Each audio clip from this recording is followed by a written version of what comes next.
Good morning to all of you.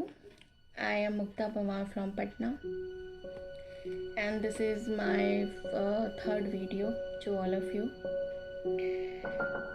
आज का topic बहुत इजी, बहुत सिंपल, क्योंकि मैं आप लोग को बस एक ट्रिक सिखाना चाहती हूँ that how to learn parts of speech, how to learn the name of the parts of speech. मैंने एक देखा है, मैंने प्रॉब्लम्स देखी हैं स्टूडेंट्स की। बहुत सारे ऐसे स्टूडेंट्स हैं मतलब अभी इंजीनियरिंग भी कर रहे हैं बट स्टिल अपनी बेसिक नॉलेज और बेसिक चीज़ों को बहुत से स्टूडेंट्स जो भूल गए हैं। एक तरह से देखा जाए तो ये शेम की भी बात होती है, क्योंकि अगर आपको जाना चाहिए, ये बहुत कॉमन चीज़ है, बहुत नॉर्मल है, बहुत नॉर्मल है। कोई भी कभी भी पूछ सकता है दैट मुझे बताओ क्या होता है पार्ट्स ऑफ स्पीच। तो मैंने बहुत सारे मेरे ऐसे स्टूडेंट्स हैं, मैंने बहुतों को ऐसा देखा भी है दैट कि वो नाम नहीं बोल पाते हैं, जबकि there are only 8 kinds of parts of speech, फिर भी वो याद नहीं रहता है। तो मैं आप लोगों के साथ एक ट्रिक शेयर करना चाहती हूँ कि कैसे हम उसके नाम को याद रखें। ये मेरा खुद का भी ट्रिक मतलब एक टाइम पे होता था कि कैसे उसको हम याद रख सकते हैं। सबसे पहले तो हम समझते हैं that what is parts of speech. तो one of the groups that words are divided, okay, one of the groups that words are divided. एक जो ग्रुप ऑफ मतलब ग्रुप ऑफ वर्ड्स के साथ मिलकर जब एक सेंटेंस बनता है, तो उन सेंटेंस में जो वर्ड्स रहते हैं वो हर एक वर्ड अलग अलग मतलब अलग अलग चीज़ों के होते हैं, अलग अलग टाइप्स के होते हैं। मतलब वो किसी और, जैसे फॉर एग्जांपल, जैसे there are 8 kinds of parts of speech. क्या नाम हो गया उसका? Noun, pronoun, verb, adverb, adjective, preposition, conjunction, interjection. There are 8 kinds of parts of speech, only 8।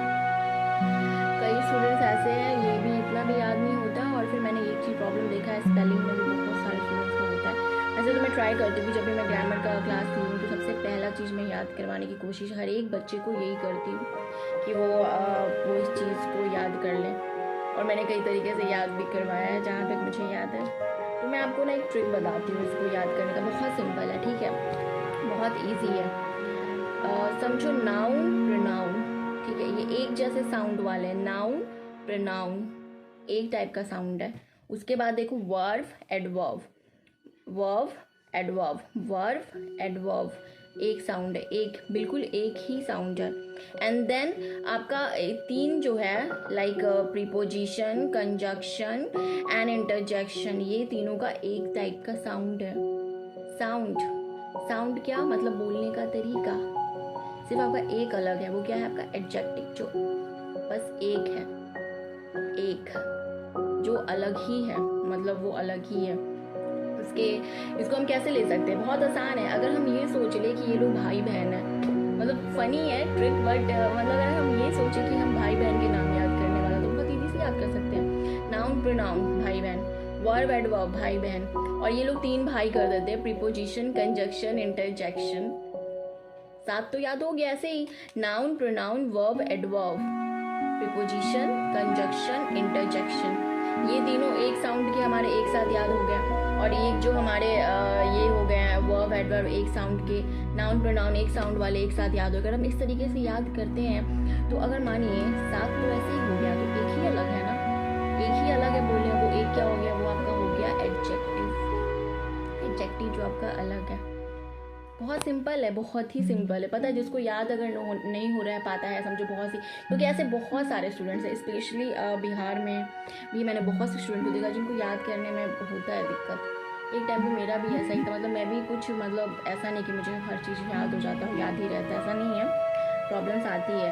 तो मैं क्या करती हूँ ना, हर एक चीज़ का कोई ट्रिक बना लेती हूँ, मतलब मैं खुद से ही वो ट्रिक बना लेती हूँ ताकि वो चीज़ सिंपल वे में याद हो जाए।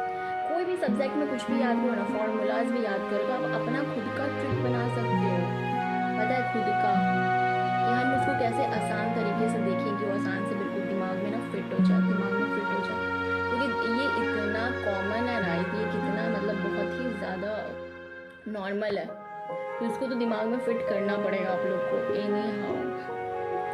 कितना आसान है ना, देखो अब मेरे साथ बोलो, ठीक है, बहुत आसान है। Noun, pronoun, verb, adverb, preposition, conjunction, interjection, and the last one is adjective. Adjective. कितना इजी है, इसी को बस ऐसे रिवाइज ही सिर्फ आप कर लेते हो, बहुत इजी है। Noun, pronoun, verb, adverb, preposition, conjunction, interjection, last one is हमारा एडजेक्टिव। कोई कहीं ऐसा ज़रूरी नहीं है कि आप उसको कोई ऐसा है कि लाइन वाइज होता है ना, बहुत सारे ऐसे स्टूडेंट्स हैं जो पूछते हैं कि क्या वो लाइन वाइज है, उस तरीके से ही बोलना ही, ऐसा नहीं है। आप कोई भी कभी भी कोई सा भी नाम ले सकते हो, ये आपका ये चीज़ है। ये वीडियो को मैं ज़्यादा लंबा नहीं ले जाना चाहती क्योंकि मैं सिर्फ आपको यही ट्रिक बताना चाहती थी, क्योंकि बहुत सारे मैंने स्टूडेंट्स को देखा है कि वो पार्ट्स ऑफ स्पीच भूल जाते हैं, उनको नेम नहीं याद हो पाता है। और मैंने बहुतों को तो याद भी करवाया किसी ना किसी तरीके से, लेकिन मैंने सोचा कि मुझे उसके ऊपर एक वीडियो लाना चाहिए। ये ट्रिक आप लोग भी अपना सकते हो, this is very simple trick देखा जाए तो। अगर हम सिर्फ साउंड के हिसाब से अगर हम कुछ अपना ट्रिक बना लें, आप अपना भी ला सकते हो, मैं तो आपको अपना बता रही हूँ, लेकिन साउंड के हिसाब से ये सोच ले कि वो भाई बहन है। नाउन प्रोनाउन एक मतलब उनके मम्मी पापा सेम हो गए, वर्ब एडवर्ब के सेम हो गए, प्रीपोजिशन कंजक्शन इंटरजेक्शन के सेम हो गए, तो एक हमारा नेबर एक ही अलग हुआ ना फिर तो। मतलब समझो 3 फैमिली है, एक फैमिली में आपके नाउन प्रोनाउन है, एक फैमिली में आपका वर्ब एडवर्ब है, एक आपका प्रीपोजिशन कंजक्शन और इंटरजेक्शन है, एक आपका बैचलर है उसका नाम एडजेक्टिव है। ये फनी है बट मतलब मुझे लगता है काम करता है अगर इस वे में सोचे तो। बहुत आसान है parts of speech, you know, इसको याद करना बहुत आसान है।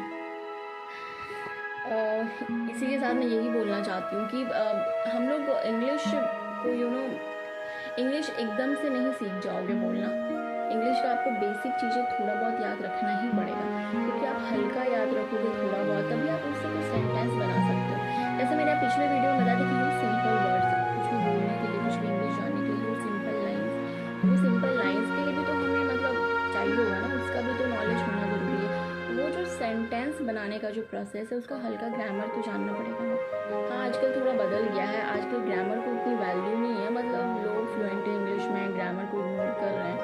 लेकिन कभी ये सोचा है कि उसको हम पूरी तरीके से इग्नोर कभी नहीं कर सकते, ग्रामर को हम इग्नोर नहीं कर सकते।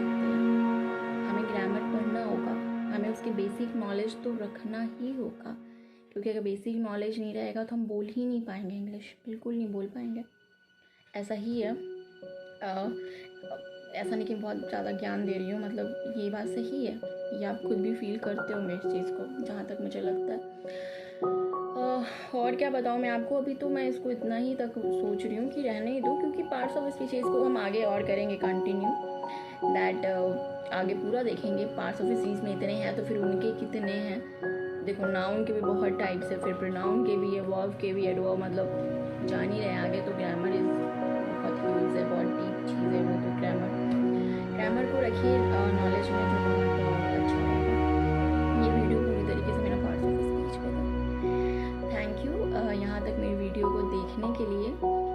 मैं आपको आगे की वीडियोस में I will try my best कि मैं कुछ और अच्छा और इंटरेस्टिंग ला सकूँ। अगर मैं ज़्यादा से ज़्यादा अपना वीडियो इसलिए भी लाना चाहती हूँ, मैं ज़्यादा चाहती हूँ ज़्यादा से ज़्यादा मेरा वीडियो गाँव के बच्चे जो आज भी बहुत मुश्किल फील करते हैं इंग्लिश को लेकर, मैं चाहती हूँ अगर वो मेरे आसान से शब्दों से ये समझ जाते हैं तो ये मेरे लिए बहुत बड़ी बात होगी। तो ये चीज़ है। तो इसी के साथ थैंक यू, अगली वीडियो में मिलते हैं। थैंक यू सो मच यहाँ तक वीडियो को देखने के लिए। Tata bye bye. और क्या बोलना चाहिए और कुछ नहीं, बाय बाय।